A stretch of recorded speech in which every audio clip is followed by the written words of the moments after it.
Ouria, vous êtes militante à la CGT ici à Vienne. On est devant le rassemblement intersyndical à quelques heures du rendu du Conseil constitutionnel. Vous attendez quoi de la suite de cette action au bout de 13 mobilisations?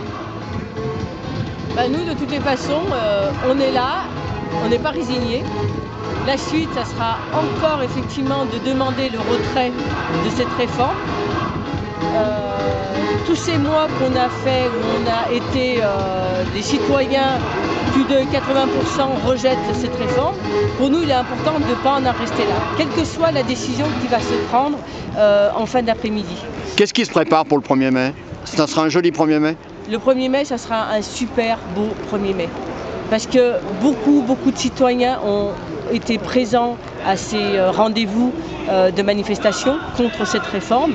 Et aujourd'hui, ce 1er mai qui va arriver, il sera sous la couleur de Y en a marre, d'un gouvernement qui ne prend pas en compte les revendications des travailleurs, des travailleuses et de tout le peuple citoyen, parce qu'on est des citoyens avant tout français. Et on demande aujourd'hui que le gouvernement nous entende. Il y a eu 3 mois de mobilisation depuis le 19 janvier. Qu'est-ce que ça a fait évoluer dans la relation entre les organisations syndicales et entre les militants et les militantes?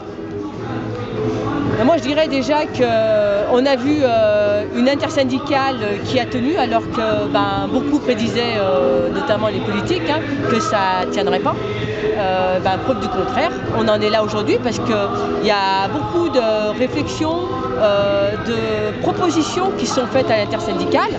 Et justement, ça donne le poids à toutes les revendications qui ont été posées par l'intersyndicale. Ensuite, sur la relation des militants et même des syndiqués, on voit aujourd'hui qu'on a beaucoup de syndicalisations qui se sont faites de part et d'autre déjà, et une relation beaucoup plus proche. Ça, on le voit dans nos entreprises, avec nos syndiqués, parce qu'il y a beaucoup de questionnements sur le après de cette réforme.